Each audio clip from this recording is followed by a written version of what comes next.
여러분 안녕하십니까?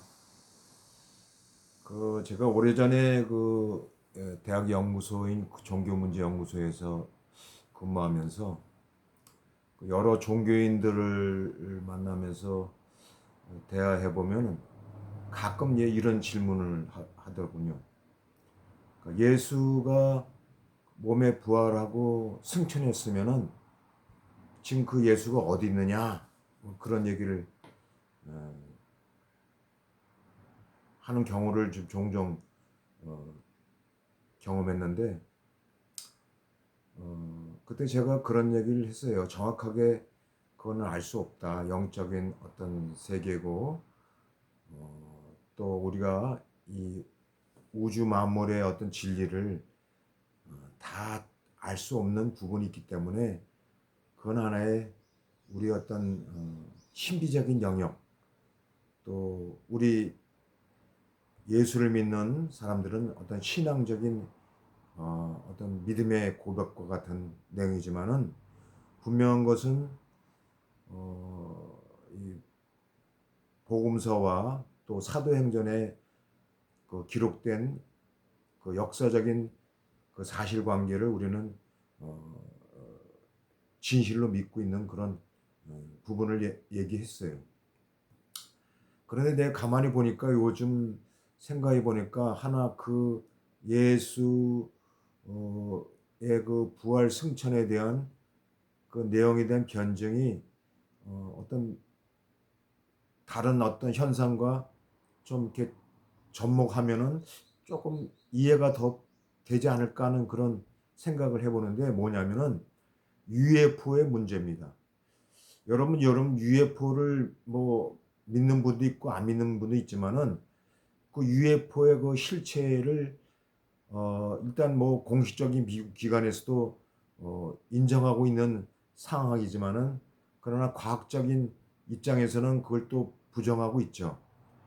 어, 물론 우리가 무조건 이걸 믿어야 되는 건 아니지만은 저는 이 UFO의 그 어떤 실체에 대해서 우리가 오래전부터 그 존재를 얘기해 왔고 또 실상 그 UFO의 실체를 어느 정도 인정하는 그런 국가의 공식 기관에서 얘기하는 경우도 있기 때문에 우리가 이것을 그냥 무조건 과학적인 논리로 없다라고 얘기할 수는 없다고 봅니다. 제가 가만히 보니까 과학자들이 그 UFO를 이 어떤 과학 현상의 왜곡으로 이렇게 어, 논리를 펴고 이렇게 논증하는 경우를 종종 이렇게 들어보는데 사실 저는 이렇게 생각 들어요. 과학자들은 UFO를 인정하는 것보다 안 하는 것이 편리하거든요. 왜냐하면 UFO를 인정하면은 그 UFO가 있다는 것을 과학적인 입증하는 그 사실관계, 과학적인 그 논리, 논증이 더 어렵거든요. 쉽지 않아요. 그러니까 사실은 그래요. 과학자들이 이 우주 만물에서 뭐 이러쿵저러쿵 얘기하고 제임스 웹 그 이 천체 망원통해서 뭐 180억 년의 어떤 그 우주의 어떤 광경을 뭐 목격했다 어쨌다 하는데 사실 제가 볼 때는요 다 그거는 것이다 다 가정입니다. 확증된 것은 사실은 없어요. 확증된 것이 있다 하더라도 그거는 정말 바닷가의 모래 메털밖에 안 되는 거예요. 근데 마치 그것이 전체 우주 만물을 과학적으로 알고 있는 것처럼 좀 뻥튀기하고 호도하는 과학자들이 많죠. 저는 뭐 그 사람들의 입장을 이해해요. 왜냐? 먹고 살아야 되니까. 다시 돌아가서 왜 UFO에 대한 실체를 우리가 좀 인정하게 되면은 예수님의 몸과 몸의 그 부활 승천에 대해서 좀 이해가 또 깊어질 수 있다는 것을 제가 말씀드렸는데 그 이유는 뭐냐? 여러분 UFO의 실체가 있다고 믿는 사람들 어떤 그런 모습 속에서 뭘 발견할 수 있냐 하면은 UFO의 실체가 어디서 왔고 어디로 가는지를 알 수는 없다는 거예요. 마찬가지로 우리가 예수 그리스도의 그 몸의 부활을 그 승천이 어디에 있다라고 우리가 과학적으로 논증할 수는 없지만은, 그러나 UFO가 어디서 왔다가 어디로 가는지 모르는 이 우주 세계, 이 신비스럽고 놀라운 그 위대한 무언가의 어떤 우리가 알 수 없는 또 다른 무엇이 있다는 거예요. 그것이 무슨 이 복합 우주론을 얘기하는 게 아니라, 우리가 신앙의 고백으로 예수 그리스도께서 그 요한복음 그 14장인가 어디서 그 나온 얘기 말씀 같은데, 뭔가 거처를 마련하고 있다는 것을 얘기할 때 그 거처에 우리가 예수 그리스도가 있고 그것이 낙원이라고 우리는 신앙 고백할 수 있다는 겁니다. 믿음의 신앙 고백을 할 수 있다는 거예요. 하여튼 이것을 길게 얘기할 건 아니지만 하여튼 그렇다는 겁니다. UFO의 실체를 우리가 인정하게 된다면은, 우리 예수 그리스도의 몸의 부활과 승천의 어떤 이해도 좀 깊어질 수 있어요. 왜? 우리가 알 수 없다는 거예요. 알 수 없는 뭔가 있다는 거예요. 그럼에도 불구하고 성경은 분명히 예수 그리스도께서 그 부활의 몸으로 우리가 알 수 없는 영적 세계 또는 실체가 있는 그 장소에서 있는 하나님 나라를 말씀하고 있다는 거. 이건 하나의 제가 짚고 넘어가고 싶습니다. 자, 오늘을 도마복음의 그 종교 문화 사상적인 배경 속에서 나타나는 그 어떤 상황을 좀 우리가 이제 도마복음 구조를 통해서 좀 이해해 보기를 원합니다. 여러분, 이 유대교, 그러니까 고대 유대교의 그 카발라 신비주의가 있는데, 이 도마복음에서도 이와 유사한 그런 전승과 반동과 습학과 그 어떤 편집 과정이 있는 가운데서 나타난 도마복음 어록을 우리가 살펴볼 수 있는데, 그것이 바로 도마복음 19장에 나와 있는 다섯 나무예요. 다섯 그루의 나무. 이걸 사실 카발라의 우주목과 관련성을 우리가 좀 추측해 볼 수 있다는 것이죠. 뭐든지 이 모든 걸 단정적으로 얘기할 수는 없어요. 추측해 보면서 거기서 더 깊은 영적인 의미를 발견하는 것이죠. 그러니까 도마복음 19장에 나와 있는 그 다섯 그루의 나무와 고대 유대교의 그 카발라 신비주의의 우주목과의 어떤 편집 과정을 생각해 볼 수 있고, 그 다음에 헬라 철학의 어떤 배경을 우리가 또 생각해 볼 수 있다는 거예요. 그 중에서 두 가지를 우리가 살펴볼 수 있는데, 하나는 이 디오네게스의 그 견유학파. 여러분, 이 디오네게스의 그 견유학파에 대한 그 유명한 일화가 있어요. 그 알렉산더 대왕이 그 이 디오네게스와 만날 때 이 디오네게스가 나의 햇빛을 가리지 말라 하는 그 유명한 일화가 있지 않습니까?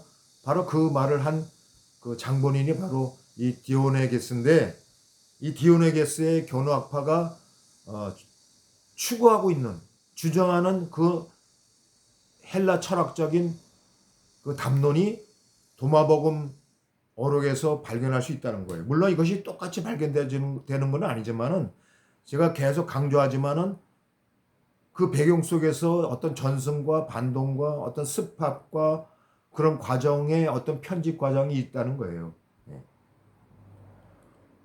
그리고 이제 이 견우학파가 중요시하고 있는 것이 뭐냐면, 나그네적인 삶의 어떤 그 내용이 이제 강조되는데, 그 내용이 도마복음 42장에 나타나고 있습니다. 나그네가 되어라.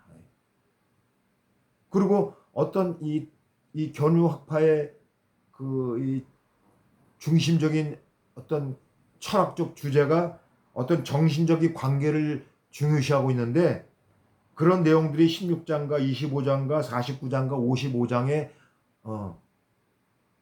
내포되어 있다는 거죠. 또한 어떤 현자들의 어떤 무소유의 삶, 이 무소유의 삶이 이 견우학파의 어떤 중요한 철학적 개념인데, 그럼 그런 내용이 54장과 76장과 80장과 110장에 또한 내재되어 있다는 겁니다.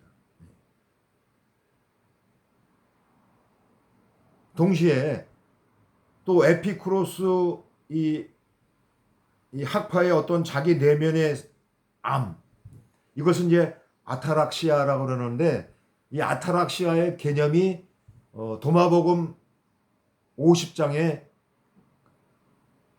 아나파우시스라는 그런 의미로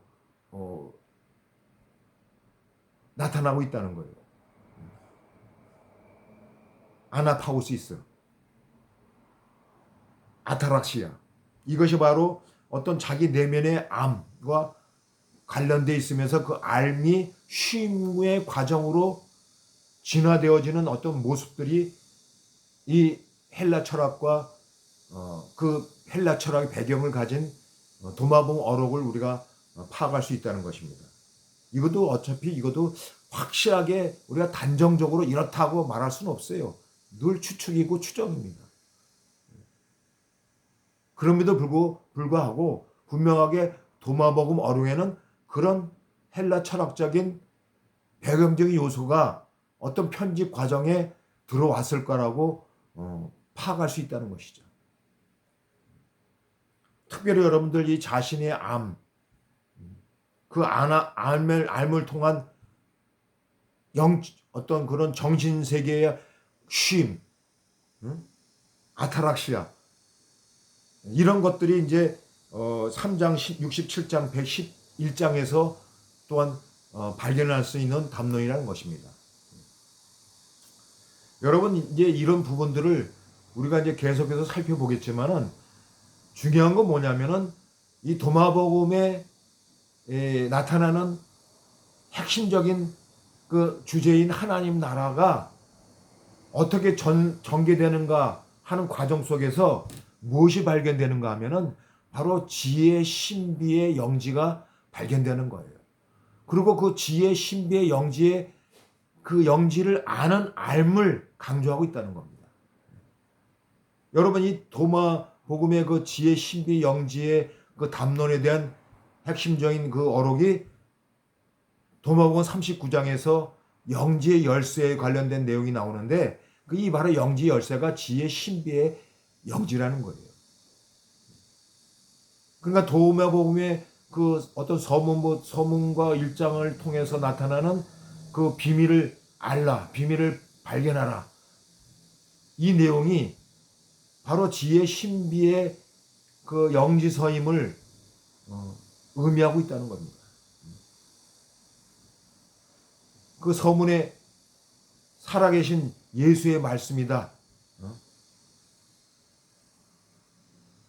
그리고 이 비밀을 뭐라고 했어요? 비밀을 발견하는 자, 비밀의 말씀을 발견하는 자는 어떻게 돼요? 그 뜻을 깨닫는 자는 어떻게 될 것이라는 얘기가 연결돼서 나오죠. 여러분, 서문과 1장은 사실은 연결되어 있는 그런 구문입니다.